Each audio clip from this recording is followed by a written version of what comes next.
ప్రార్థన చేసి మొదలు పెడదాం. ఓం గురు బ్రహ్మ గురు విష్ణు గురుదేవో మహేశ్వర గురు సాక్షాత్ పరబ్రహ్మ తస్మై శ్రీ గురవే నమః. ఓం అన్నాదో శ్రీ జగన్నాథ మద్గురు శ్రీ జగద్గురు మమాత్మ సర్వభూతాత్మ తస్మై శ్రీ గురవే నమః. ఓం అఖండ మండలాకారం వ్యాప్తం ఏన చరాచరం తత్పదం దర్శితం ఏన తస్మై శ్రీ గురవే నమః. శ్రీమతి ఏకైక గురువు ఆధ్యాత్మిక సామ్రాజ్య చక్రవర్తి శతాధిక గ్రంథకర్త హిందూ జ్ఞానధర్మ ప్రదాత సంచలనాత్మక రచయిత త్రైత సిద్ధాంతాధికర్త శ్రీ శ్రీ శ్రీ ఆచార్య ప్రబోధానంద యోగీశ్వర్ల వారిచే రచించబడిన పరమ పవిత్ర పరిశుద్ధ ప్రథమ దైవ గ్రంథము త్రైత సిద్ధాంత భగవద్గీత. అందరికీ జ్ఞానం చక్కగా అర్థం కావాలని గురుదేవుని ప్రార్థించుకుంటూ మొదలు పెట్టుకుందాము. మనము సాంఖ్యయోగము అనే అధ్యాయం చెప్పుకుంటా ఉన్నాము. పోయిన వారము 57వ శ్లోకం వరకు చెప్పుకున్నాము.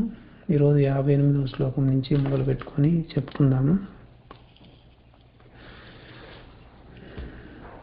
అయితే మనకి ఈ 57వ శ్లోకంలో చివరిలో ఏమన్నాడంటే, మనసుకు ఎల్లప్పుడూ ఇంద్రియాలతో కలిగిన స్నేహంని ఏ విధంగా లేకుండా చేసుకోవాలో అనే దాని గురించి చెప్తానన్నాడు కదా. అది 58వ శ్లోకంలో చెప్తున్నాం. ఎందుకంటే మనసుకు 12 మందితో స్నేహం ఉంది కదా, ఆ స్నేహం ఉన్నంత వరకు బ్రహ్మయోగం నందలేవు.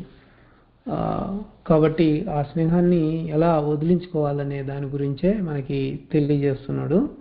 అది ఏమంటున్నాడంటే, యదా సంహారతే చాయం కూర్మో అంగానీవ సర్వశః ఇంద్రియానింద్రియార్థేభ్యస్తస్య ప్రజ్ఞా ప్రతిష్ఠిత. ఇది బ్రహ్మయోగానికి సంబంధించిన శ్లోకము. తాబేలు ఏ విధంగా తన అవయవాలను ముడుచుకుంటున్నదో ఆ విధంగా మనస్సును ఇంద్రియాల నుంచి మరల్చుకోవాలి అని తెలియజేస్తున్నాడు. ఇక్కడ తాబేలుని ఒక ఉదాహరణగా చూపిస్తా ఉన్నాడు. తాబేలు ఏం చేస్తుంది? 4 కాళ్ళు బయటపెట్టి తల బయటపెట్టి ముందుకు కదులుతూ పోతూ ఉంటుంది. అంటే అది చలించేటప్పుడు అలా చేస్తూ ఉంటుంది. ఎప్పుడైతే అవన్నిటిని ముడుచుకుంటుందో తన యొక్క కాళ్ళను తర్వాత తలను అంతా ముడుచుకొని లోపలికి పోతుందో చెప్పే కనిపిస్తుంది. అది స్థిరంగా అక్కడే ఉన్నట్లుగా ఉంటుంది, కొంచెం కూడా కదలదు. అయితే అట్లా తాబేలు చేస్తుంది కదా, అట్లనే మనిషి కూడా తన శరీరాన్ని కదల్చకుండా ఇంకా బయట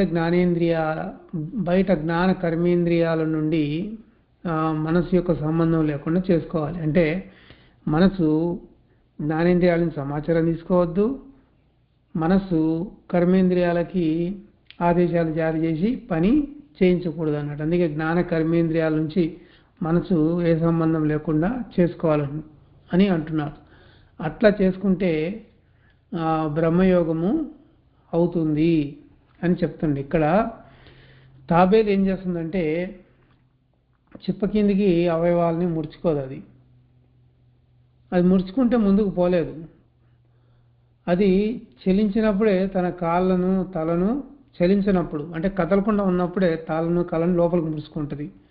మనిషి కూడా ఒక చోట స్థిరంగా కూర్చొని ఉన్నప్పుడే తన మనసుని ఇంద్రియాల సంబంధం లేకుండా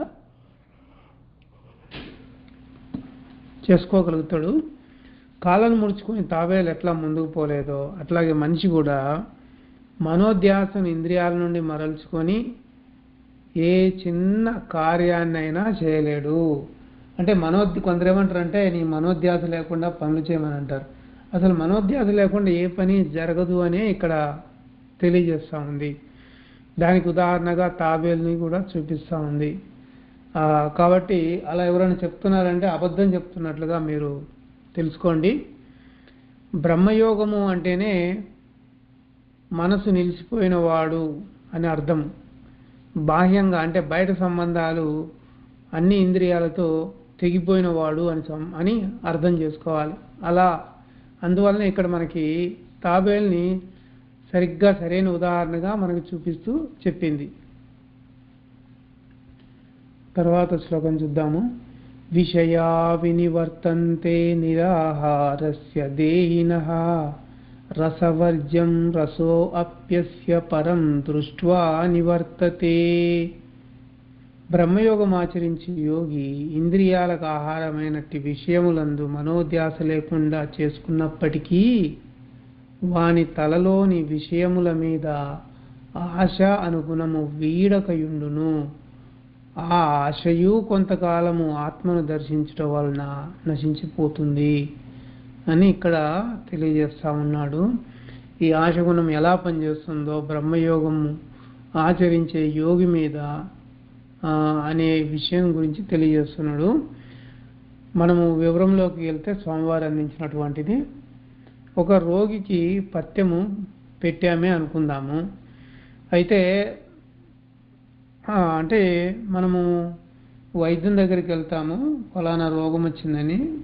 రోగానికి చికిత్సను అందిస్తాడు వైద్యుడు, దానికి సంబంధించిన మందులు అవన్నీ మింగమంటాడు. దాంతోపాటుగా రోగికి పథ్యం చెప్తాడు, ఇన్ని రోజులు పథ్యం పాటించాలి, ఫలానా ఆహారం తినకూడదు అని. ఒకవేళ అది రుచిగల ఆహారమే ఆ రోగికి అయినప్పటికీ కూడా పథ్యం ఉండటం వలన రుచిగల ఆహారాన్ని కూడా వదలాల్సి వస్తుంది. అయితే అది వదిలిపెట్టినప్పటికీ కూడా ఆ రోగికి ఆ రుచిగల ఆహార పదార్థం తినాలన్న కోరిక కలుగుతుంది. ఇక్కడ ఎందుకు ఈ ఉదాహరణ అంటే, యోగం ఇప్పుడు బ్రహ్మయోగము పొందడానికి, పూర్తి బ్రహ్మయోగంలోకి వెళ్ళిపోవడానికి సాధన చేస్తూ ఉంటాడు కదా. సాధన చేసే సమయంలో యోగి విషయాలను అనుభవించగా పథ్యమైన బ్రహ్మయోగం ఆచరించినప్పటికీ, అంటే బ్రహ్మయోగాన్ని ఆచరిస్తున్నప్పటికీ తలలో విషయాసక్తి ఉండటం చేత ఆశ అనే గుణం దాగి ఉండి, అది దాక్కొని ఉంటుంది. ఆశ అనేది అదేం చేస్తుందంటే, అది బయటకు లేచి అప్పుడప్పుడు ఆశను రేపుతూ ఉంటుంది అన్నట్టు. అంటే కొన్ని విషయాల మీద బాగా ఆసక్తి కలిగేటట్లు చేస్తూ ఉంటుంది. దానివల్ల ఏమవుతుందంటే మనసు చలించిపోతూ ఉంటుంది, మనసు చలించిపోయి యోగభంగం అవుతూ ఉంటుంది. అందువలన బ్రహ్మయోగి ఒక గంట కాలం యోగ సాధన గడిపితే అప్పుడు కొన్ని నిమిషాలు మనోనిశ్చలత అనేది వచ్చి ఆ తర్వాత మనసు చలించిపోయి యోగభంగం అవుతూ ఉంటుంది. ఇట్లా జరుగుతూ ఉన్నా కూడా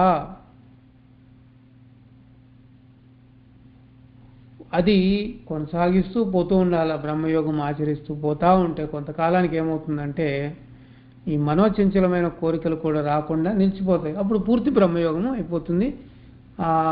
ఎలాంటి ఆటంకం లేకుండా ఎక్కువ సమయము బ్రహ్మయోగంలో ఉండిపోవచ్చు. బ్రహ్మయోగం ఆచరించి ఏ యోగికైనా మనోచంచలము యోగ సమయంలో కలగటం సహజంగానే ఉంటుంది.